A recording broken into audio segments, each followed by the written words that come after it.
हरे कृष्णा। श्रीमद् भगवत गीता यथारूप की जय।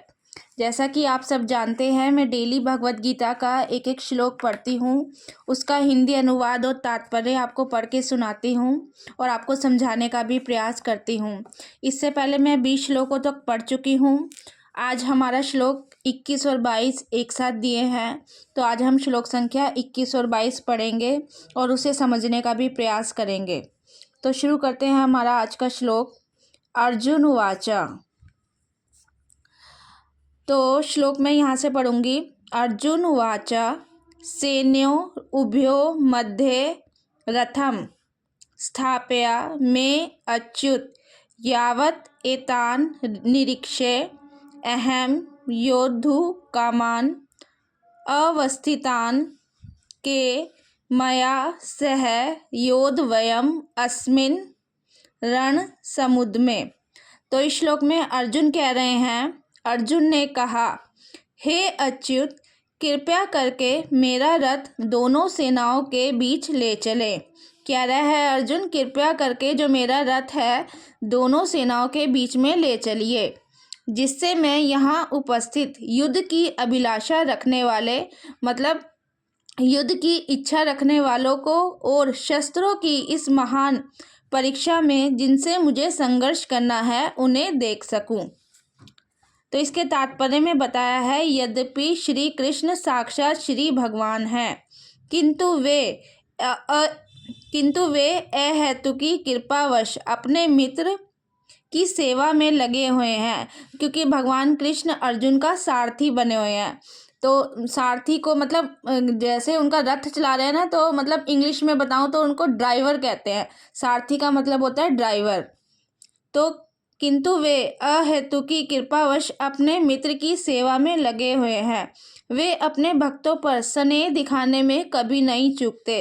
इसलिए अर्जुन ने उन्हें अच्युत कहा। सारथी रूप में उन्हें अर्जुन की आज्ञा का पालन करना था।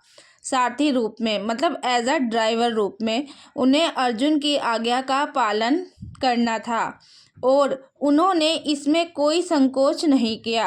अतः उन्हें अच्युत कहकर संबोधित किया गया है। यद्यपि उन्होंने अपने भक्त का सारथी पद स्वीकार किया था, किंतु इससे उनकी परम स्थिति अक्षुण्ण बनी रही। मतलब इससे उन्होंने जो सारथी पद स्वीकार किया है, इससे इसका मतलब ये नहीं है कि उनकी शक्ति खत्म हो गई। उनकी शक्ति बनी हुई, उनकी परम स्थिति अक्षुण्ण बनी रही। एज ए वैसे की वैसी उनकी जो परम स्थिति है, परम शक्ति है, वैसी ही बनी रही। प्रत्येक परिस्थिति में वे इंद्रियों के स्वामी श्री भगवान ऋषिकेश हैं। भगवान तथा उनके सेवक का संबंध अत्यंत मधुर एवं दिव्य होता है।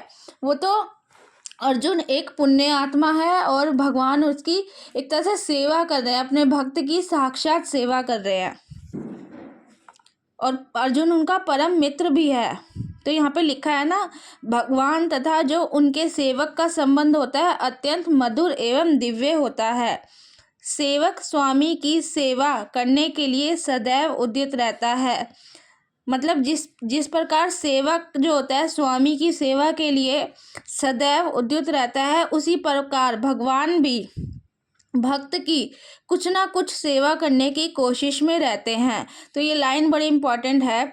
जिस प्रकार सेवक अपने स्वामी की सेवा के लिए हमेशा तैयार रहता है ना, जैसे एकदम पागल रहता है, उस प्रकार जो भगवान का भी जो स्वभाव होता है ना, वो ऐसा ही होता है कि मैं भी अपने भक्त के लिए कुछ ना कुछ करूं।